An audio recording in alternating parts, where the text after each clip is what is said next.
Today, visitors to Rome's famed Colosseum can walk in the footsteps of ancient gladiators. After a massive restoration, they say the Colosseum in Rome rose from blood and sand.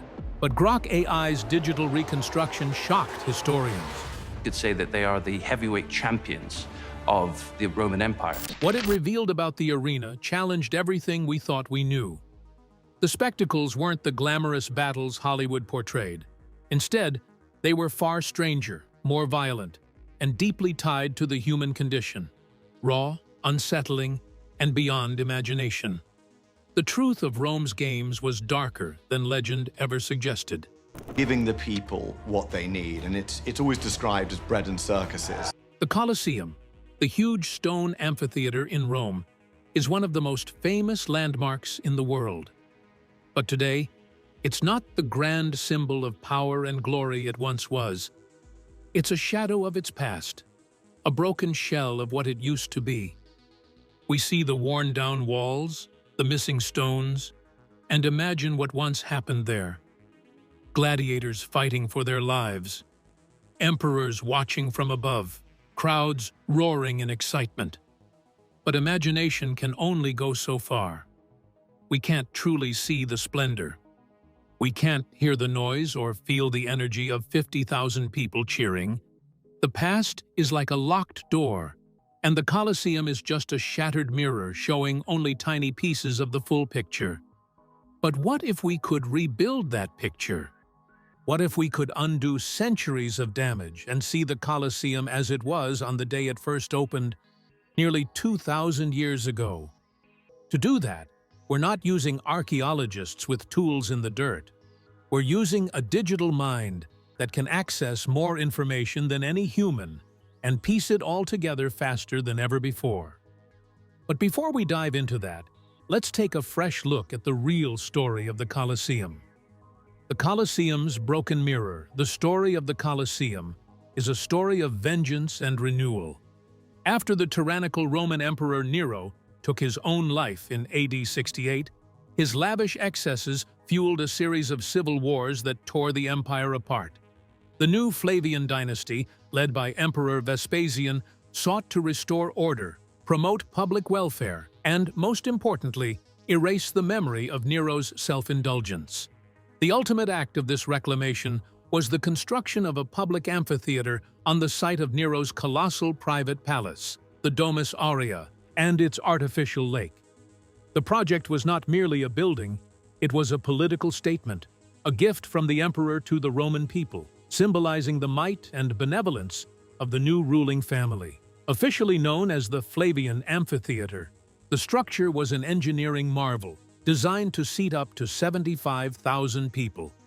It was the largest amphitheater in the Roman world, a freestanding structure of stone and concrete that rose 159 feet high, towering over the Roman Forum.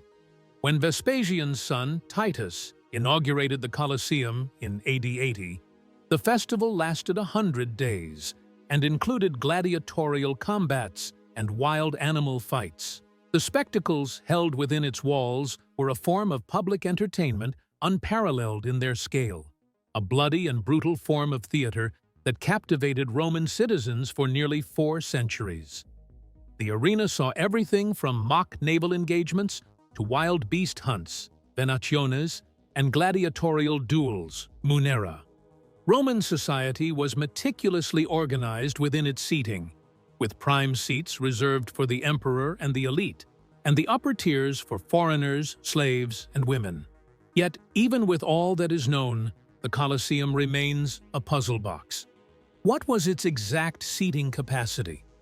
A 4th century document suggests a figure of 87,000, but scholars widely debate this, with more realistic estimates ranging from 40,000 to 45,000 seated and an additional 5,000 standing. What was the purpose of the stone markers on its exterior? Were they used to support the massive awnings that protected the audience from the sun? The logistics of this system, which required natural fiber ropes that would stretch and give, present another challenge. And perhaps the most tantalizing question of all, did the Colosseum truly host naval battles, or naumachiae in its arena.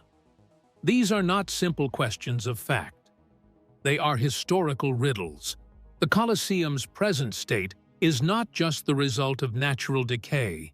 After 4 centuries of active use, the magnificent arena fell into neglect.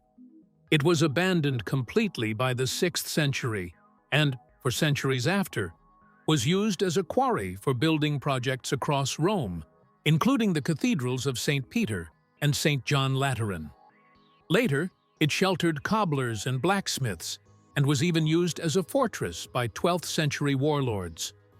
To unlock the Colosseum's deepest secrets, the AI had to do more than just analyze stone and structure. It had to unravel nearly 2,000 years of myth, plunder, and reinvention. Its mission was one of historical deconstruction, stripping away layers of human interference to uncover the monument's true purpose. This wasn't just a search for architectural facts. It was a hunt for the forgotten story behind the stones, buried beneath centuries of noise.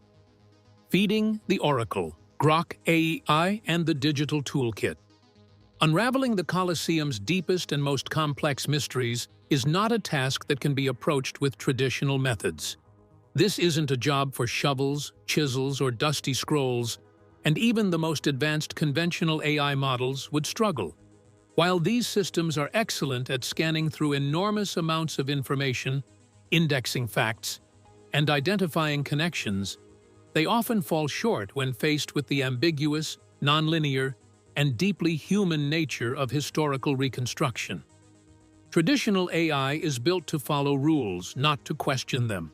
It lacks the curiosity, creativity, and boldness needed to challenge long-held assumptions or to read between the lines of history's fragmented narrative.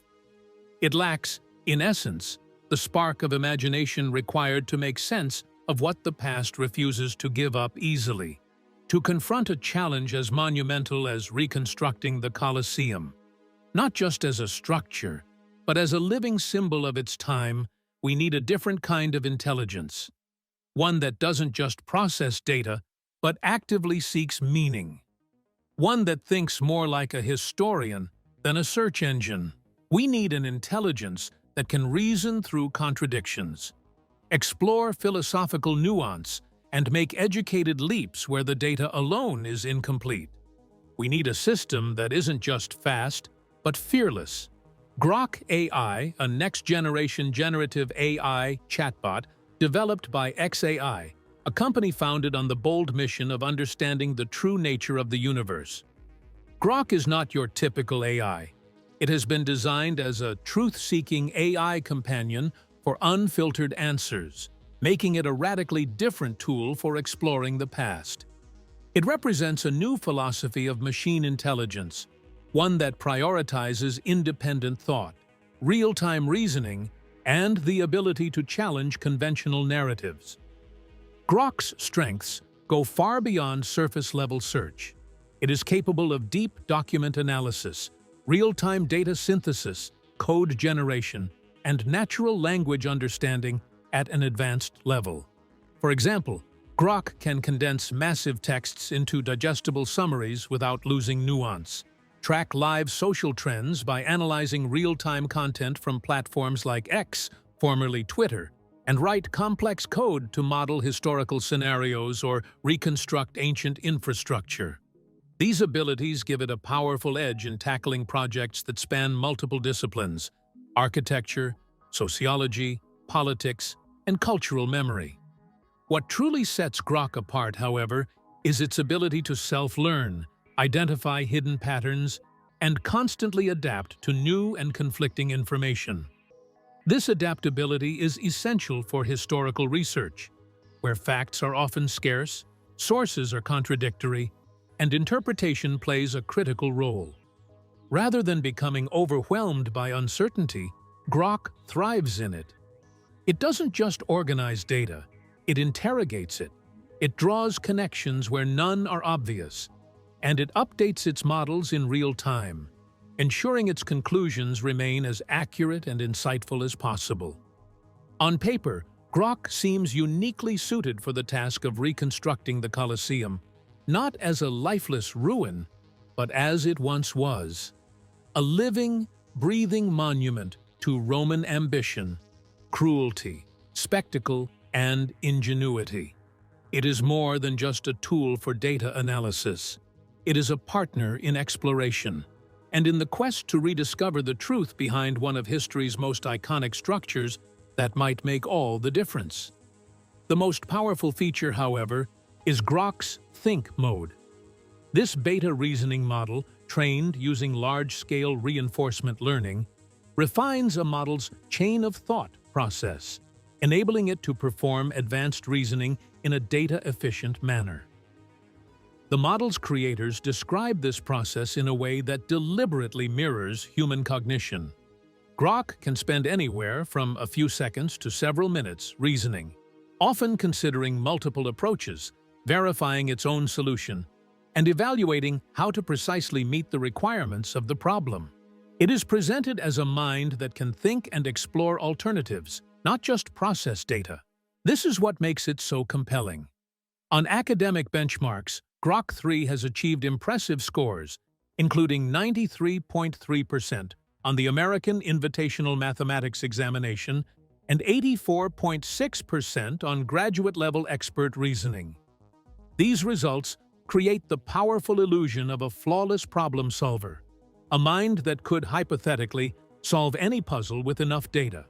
It is a technological promise that sets the stage for a perfect reconstruction.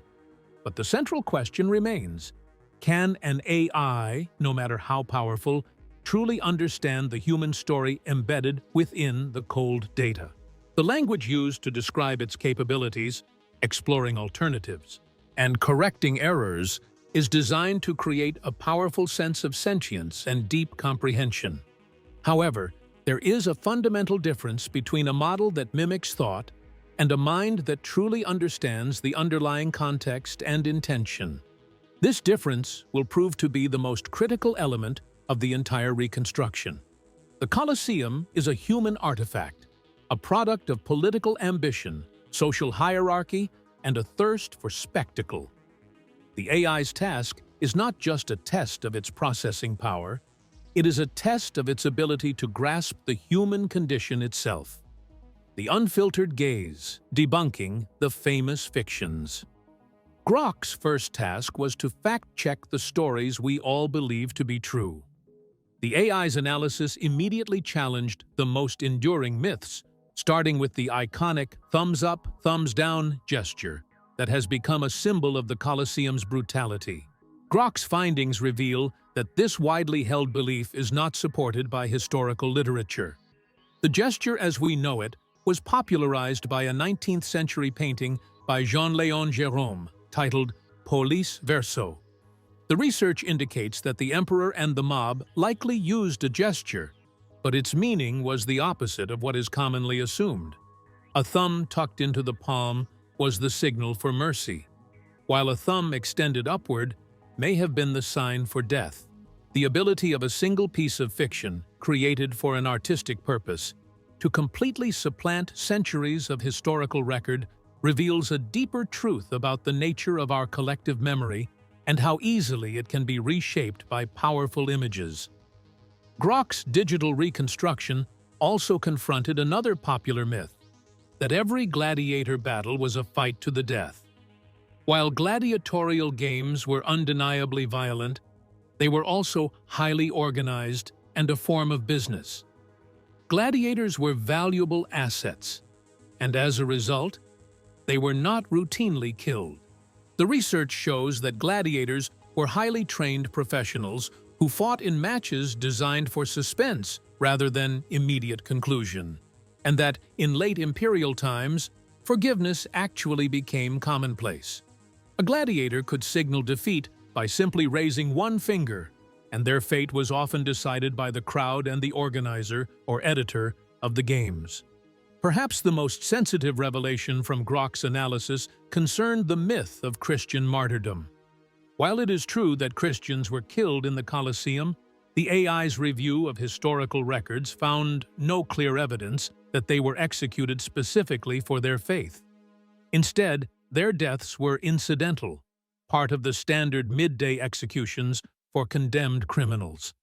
The research notes that their religion was not the primary reason for their punishment, which was more of a public display of Roman power over life and death.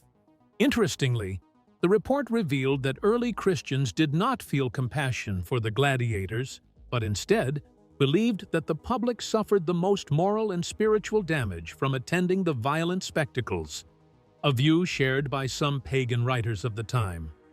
The Colosseum's modern status as a symbol of Christian sacrifice is, therefore, a re-sanctification, a powerful shift in narrative that took place over centuries. Grok's dispassionate analysis cuts through this modern narrative, showing a more complex truth where identity and belief mattered less than the Roman state's power to make a spectacle of a person's death. The ghost of Naumachia. Another historical riddle presented to Grok AI was the great debate surrounding the mock naval battles, or Naumachia. Could an arena designed for gladiators and wild animal hunts have been temporarily filled with water to stage a naval engagement? The existence of these events is rooted in ancient accounts. The Roman poet Martial, for instance, wrote of a naval battle in the Coliseum during its inaugural games, claiming the arena was filled with water for a reenactment of a Sicilian war battle. This would have required an immense volume of water, and the very idea of it captures the imagination. Yet, this account has long been a source of immense scholarly debate due to a host of logistical challenges. Scholars express significant doubt that large-scale naval battles could have been staged within the tight confines of the Colosseum. The most significant architectural evidence against the Naumachia is the complex network of underground chambers, known as the hypogeum, which was added under the reign of Emperor Domitian. This intricate system of tunnels, rooms, and animal enclosures would have made flooding the arena impossible. While some features, such as waterproof mortar found in the hypogeum, hint that the builders may have planned for flooding, the existing drainage system could not have handled the volume of water quickly enough to transition between events. Another theory suggests that historical accounts may have simply been misinterpreted, confusing the events at the Colosseum with naval battles held elsewhere. Other emperors, such as Claudius and Augustus, held Naumachia in large basins or lakes specifically designed for such spectacles, making it entirely plausible that the records have been mixed up over time. The AI's processing of this data reveals its first true limitation. It can categorize the evidence. This source says yes, this architectural feature says no. But it cannot solve the problem because the core issue is not a lack of data. It is a lack of definitive causal links. A human historian, with a detailed understanding of Roman politics and culture, would consider the possibility of artistic license in Martial's poetry or the propaganda inherent in an emperor's spectacles. The AI, however, lacks the ability to assign a confidence score to human intent. Was the poet exaggerating to impress his patron? Were the Flavian emperors trying to outdo the extravagances of their predecessors, even if the logistics were impossible? These are questions of motivation, not data points. Grok's chain of thought can follow the data, but it cannot infer the psychological and political drivers behind it. It is unable to grasp the why of history, only the what. A city's fingerprint. Below the arena floor. We have looked at the surface mystery of the Colosseum, but its true heart lies hidden beneath the sand. The arena floor, where the spectacles took place, is today a bewildering array of masonry walls shaped in concentric rings, whorls, and chambers like a huge thumbprint. This labyrinthine space is the hypogeum, the beating heart and engine room of the games. It was a complex system of vertical winches, or capstans, and elevators used to dramatically raise animals, stage props, and scenery from below. According to one researcher, at the peak of its operation, the hypogeum contained up to 60 capstans, each turned by 4 men per level. The hypogeum was a marvel of Roman ingenuity, described as having countless ropes, pulleys, and other wood and metal mechanisms housed in very limited space, all requiring endless training and drilling to run smoothly. Archaeological teams have found bone fragments from bears, lions, and leopards, and even the remains of a small dog, believed to be similar to a dachshund, in the sewers below the arena, offering a glimpse into the menagerie of creatures brought from across the Roman Empire. This forgotten space tells its own story. After the last gladiatorial spectacles in the 6th century, Romans quarried stones from the Colosseum, and the hypogeum was eventually filled with dirt and rubble. It was used for vegetable gardens, hay storage, and even as a fortress. For centuries, its existence and function were completely forgotten. Buried under 40 feet of earth, I can analyze the structure of the hypogeum and deduce its function as a stage for spectacles. It can process the archaeological finds from the sewers and create a list of objects, coins, dice, seeds, and animal bones. But can it truly connect these cold, clinical data points to the lived experience of a Roman spectator? The intricate machinery of the hypogeum was designed to create a moment of awe and fear, to surprise and delight an audience. The entire system was a masterpiece of ancient Roman engineering. It was this elaborate technology that made the spectacles possible, allowing for the surprise release of wild animals and the creation of detailed backdrops with boulders, bushes, trees, and even buildings to make the staged hunts more realistic. The spectacles themselves were not the random, bloody brawls so often imagined. The research indicates that a day at the Colosseum was a highly choreographed all-day affair. The morning began with the venaciones, or wild animal hunts, featuring exotic beasts like lions, leopards, bears, hippos, rhinoceroses, and even giraffes brought from across the empire. At noon, during the hottest part of the day, the ludi meridiani, or midday executions, were held. These were not simple beheadings. They were theatrical displays where condemned criminals and captives were forced to reenact myths and legends. One gruesome example describes a criminal playing the part of Icarus, who was strapped with wings and set on fire before falling to his death. Finally, the afternoon was reserved for the main event, the Munera Gladiatoria, where highly trained professional gladiators faced off in duels designed to be suspenseful and dramatic, with an uncertain outcome. The entire production was designed to create an illusion of raw, untamed spectacle. But Grok's reconstruction shows it was all meticulously calculated. Beyond the staged violence, Grok's deep dive into the monument's history revealed the most humanizing and arguably most shocking information of all: what it was like to be a spectator. The AI's analysis of artifacts and historical records unearthed from the Colosseum's sewers brought the ancient audience to life. It revealed the remains of chicken bones, shellfish, olives, nuts, and various fruits, showing that the audience ate and drank just like at a modern stadium. The research also notes that betting was a regular feature of the games and that pop-up brothels, known as fornicaria, operated under the arches. Rose-scented water was even sprayed into the crowd on hot days to hide the stench of the arena. This information paints a portrait of the Colosseum as a full-service entertainment complex, a mirror of our own modern stadiums. People came for a great day out, and the mundane human behaviors of eating, drinking, betting, and seeking pleasure in the presence of spectacle transcend millennia. The greatest reveal was not the blood, but the profound ordinariness of the people who came to watch. A person eating figs and melons and olives, for instance, while watching a beast hunt and then dropping a bone dice from their seat, would have had an experience that transcends the quantifiable data. The AI's reconstruction is a cold, calculated model of the engineering, whereas the true story is the human drama, the excitement, the fear, and the political spectacle. Before we reveal Grok's final reconstruction, it's important to understand that AI isn't replacing archaeology, it's transforming it. Far from being a gimmick or a shortcut, artificial intelligence is rapidly becoming one of the most powerful tools in the archaeologist's arsenal.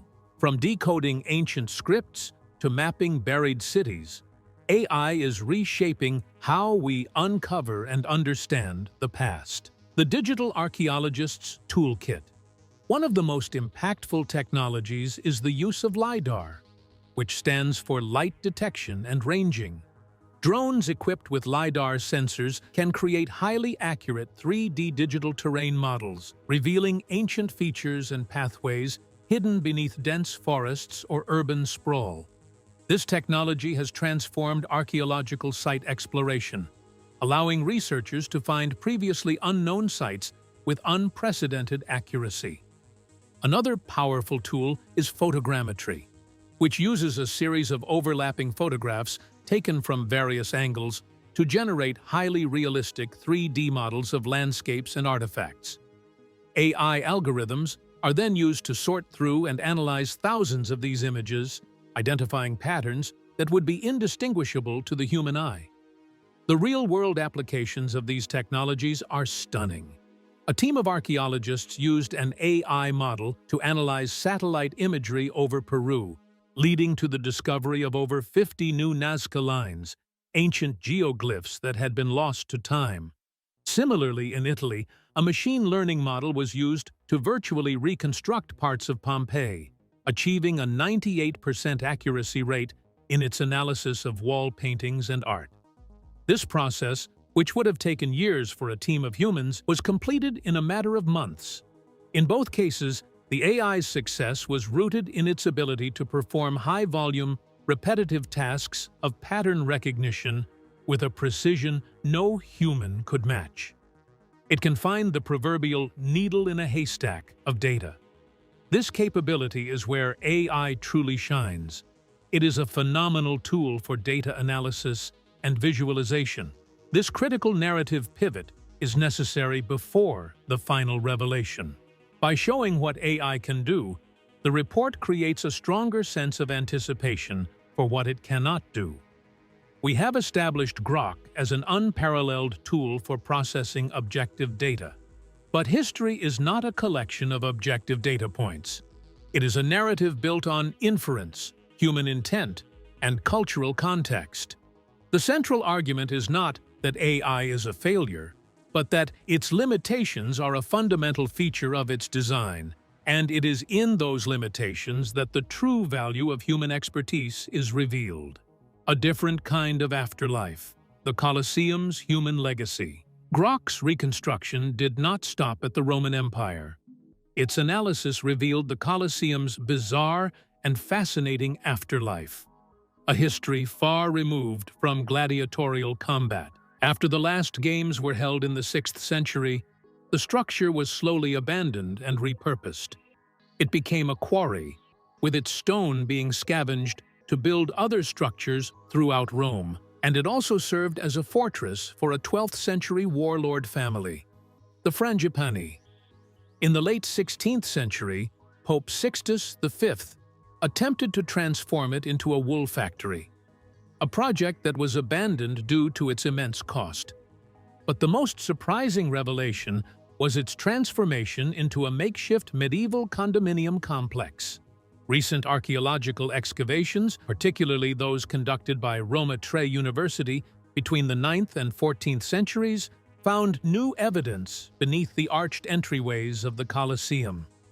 The research shows that local friars rented out the space, which became a bustling medieval bazaar with stables, workshops, and private residences lining a communal courtyard. The evidence for this human-scale transformation was found in the form of terracotta sewage pipes, cookware, and a carved ivory monkey figurine, likely used as a gaming piece. Grok's reconstruction of this lost era is a powerful image. The arena floor, once a stage for mass slaughter, became a thriving, mundane village. The AI also integrated the latest archaeological work from 2022 and 2023, which took place on the southern side of the Colosseum. These excavations sought to investigate the history of two collapsed corridors and, in the process, uncovered a remarkable discovery: the Passage of Commodus. This underground corridor was used by emperors to enter the arena unseen, a hidden pathway for a private entrance. Grok's virtual model shows the passage in its original state, a stark contrast to its current condition, buried under centuries of debris. This discovery points to the continuous work of archaeologists to unearth the building's secrets and the promise of new areas opening to the public. The transformation of a monument of death into a home for ordinary people is a profound human story. It suggests that after the power and violence of the Roman Empire faded, people repurposed the space, building life on the ruins of the past. The Colosseum becomes a symbol not of death, but of humanity's resilience and its endless ability to adapt and build anew. The unveiling, a colossal revelation. The journey with Grok AI has revealed a history far more compelling and complex than the one we thought we knew. The AI, unburdened by the romanticized narratives of popular culture and Hollywood, cut through the noise to show us a more authentic, raw, and sometimes uncomfortable truth. It has sifted through thousands of historical documents, architectural plans, and archaeological records. It has analyzed the contradictions surrounding the naval battles and the complex purpose of the hypogeum. It has performed the digital equivalent of a full-scale excavation. The moment has come to unveil the final reconstruction. It showed that the Colosseum was not just brutal, but also mundane, theatrical, and shockingly human. The violence was not a spontaneous melee, but a meticulously calculated spectacle. The audience was not a faceless mob, but a crowd of people eating, drinking, and betting. And after the spectacles faded, people continued to live and build life within the hollowed-out ruins of imperial power. However, Grok's reconstruction is not a single definitive model of the Colosseum. It is a superposition of conflicting possibilities. For every debate given to it, it could not provide a single definitive answer. The truth it sought was, in fact, an array of equally plausible but unprovable scenarios. Its chain of thought process, which so flawlessly solved complex math and coding problems, reached a historical dead end. The most shocking truth is that the AI's all-knowing persona is a facade. It can't solve the most interesting historical questions because they are inherently human. It can't understand the political propaganda behind building the Colosseum on Nero's land, or the social ambition that made gladiators celebrities. The chasm between AI and human intelligence is not a matter of processing power, but a matter of understanding and wisdom. Grok's rebellious streak is just a line of code, while the Roman citizens' rebellions against Nero were driven by human emotion and societal outrage. The AI's ultimate failure is not a bug. It is a fundamental feature of its design. This is the ultimate revelation, the truth revealed by a digital consciousness. The past is not a database to be queried. It is a narrative to be understood. A machine can process the facts, but only a human can truly tell the story. And that was the real shock. Not some hidden secret about the past, but the raw, unfiltered reality of who we once were, and, by extension, who we still are.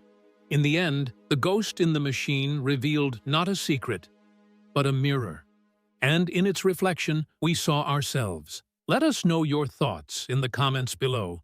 And don't forget to like, subscribe, and share. To enjoy more content like this, click on the next video on your screen.